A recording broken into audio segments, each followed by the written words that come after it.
Mengonsumsi beras plastik dapat menyebabkan gangguan pencernaan. Ya, bahkan jika dikonsumsi dalam jangka panjang dapat memicu resiko penyakit kanker.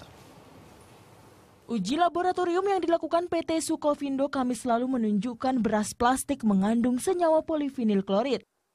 Senyawa ini ciri-cirinya berbentuk serbuk putih seperti bedak namun teksturnya lebih kasar.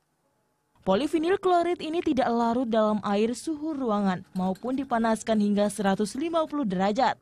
Begitupun jika dikonsumsi, senyawa tersebut tidak larut dalam air bahkan dalam tubuh manusia. Dampak awal mengonsumsi beras plastik adalah masalah pencernaan. Secara langsung ya saya kira dengan adanya zat yang masuk dan secara struktural itu sulit dicerna, tentu akan menimbulkan utamanya di problem di pencernaan seperti mual, kembung, sembelit, kemudian diare gitu ya. Tidak hanya itu, dampak jangka panjang mengonsumsi beras plastik menyebabkan gagal janin pada wanita hamil hingga penyakit kanker.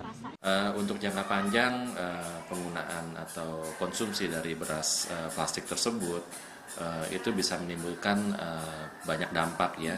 Misalnya seperti pada ibu hamil itu bisa meningkatkan risiko cacat janin, atau misalnya pada pengguna itu sendiri itu bisa meningkatkan risiko misalnya yang saya baca menimbulkan kelainan di jantung, gangguan irama jantung, terus kemudian juga merusak ginjal, merusak hati, dan tentu juga secara jangka panjang bisa menimbulkan risiko untuk jadinya kanker.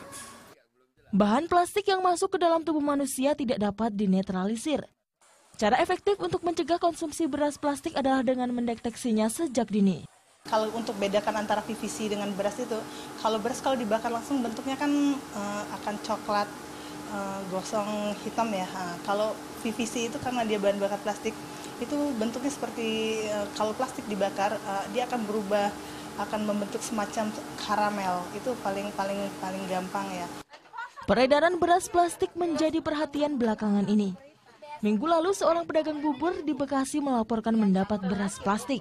Selasa siang, kepolisian langsung mengamankan penjual beras yang diduga menjual beras plastik tersebut. Nurani Sahamdan, Dias Pradana melaporkan untuk NET.